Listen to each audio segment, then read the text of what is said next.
All right, everybody, we are back again. Day 2, NACUSO Network Conference 2024. I am your co-host, John Taylor, JT, CEO at CU Soul, and with me, as always, my co-host, Jim Ryan from Circle. Yes, you are. And with us today, we have a man that almost needs no introduction, Kyle Stutzman, with JT. Janice C. Thank you for coming on. Hey, thanks for having me. You got a Good really to see you, Jim. It's good to see you too, Kyle. We caught up at GAC. We did. And it's so quick. We're here at the CUSO family reunion. Man, can't believe it's already April. You blink your eyes. Kyle, there are so many challenges that CUSOs here are addressing for their credit unions.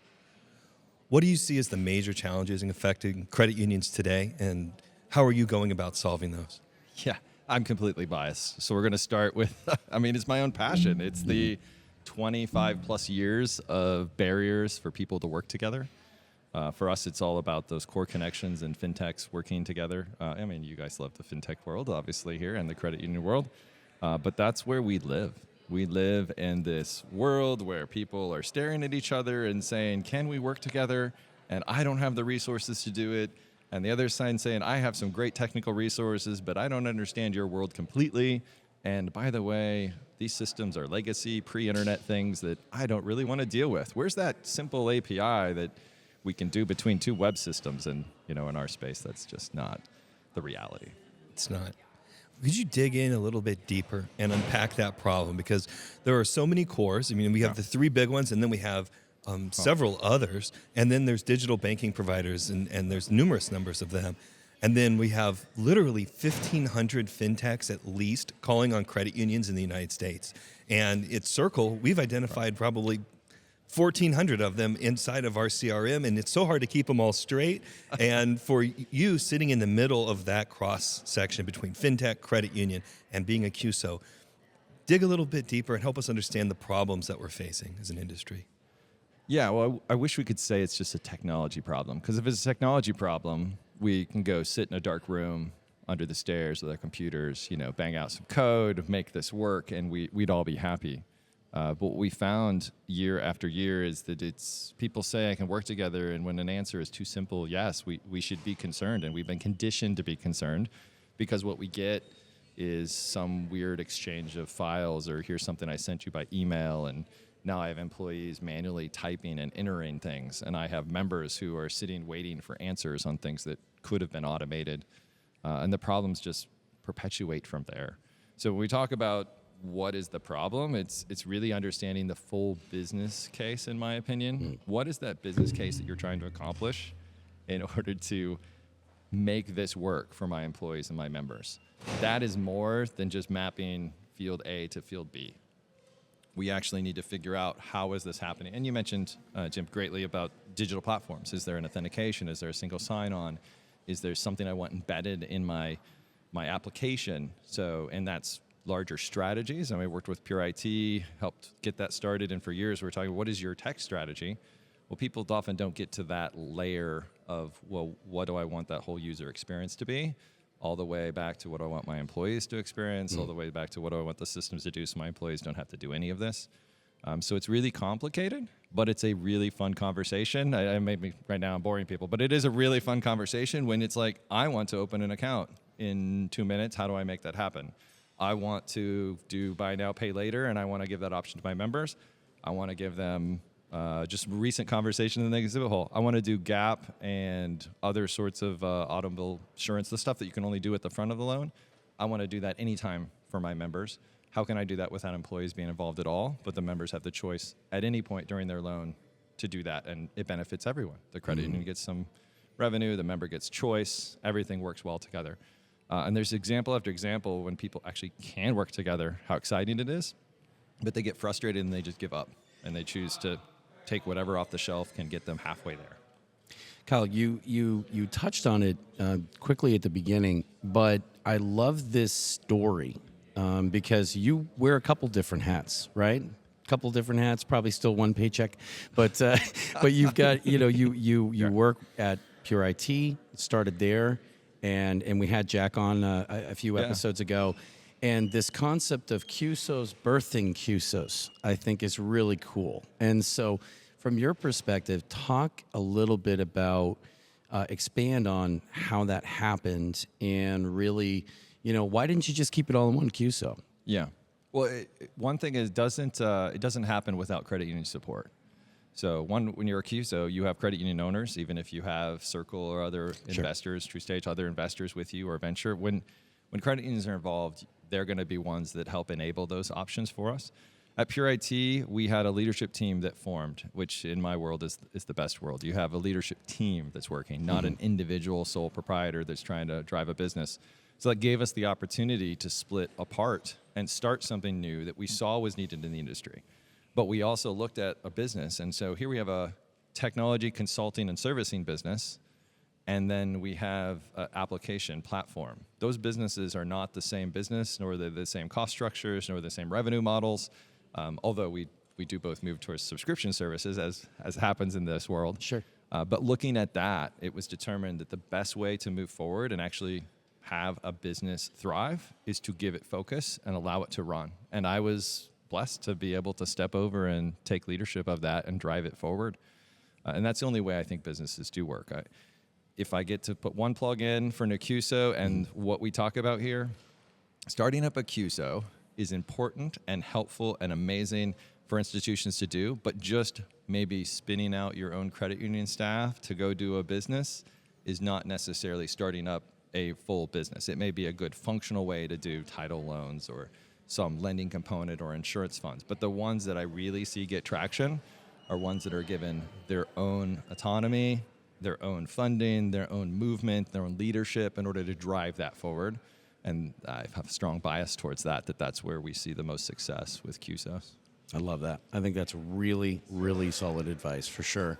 Cal, when I first saw you present, I think it was at the CCUA, and you had a breakout session, it melted my brain. And I'm like, this is exactly like I think I said, where have you been all my life? I mean, so many providers that I worked with that had something that the credit unions desperately needed, but they just couldn't connect. The time between when they wanted to start getting integrated and actually finally getting integrated with one core, one version of one core, right? There are many different flavors of vanilla, right? Yeah. And each one of those has its own little nuance. Talk a little bit about how it actually works with you guys, because I think that's an important point for the listeners. Yeah, it's a specific strategy approach that we took for our business. We wanted to have common message set. We actually acquired CUFX, so we have this connection to the industry that is deeper. That went through, originally with CUNA, then with Bonify, now with Janicy. That this is a message set that we've expanded, and that's a message that we can allow people to talk to, and then we translate that to other cores. The reason that's important is we want people to focus on the business value for our industry. We want credit unions to focus on the business value for them, and we want to take care of that complexity in the middle.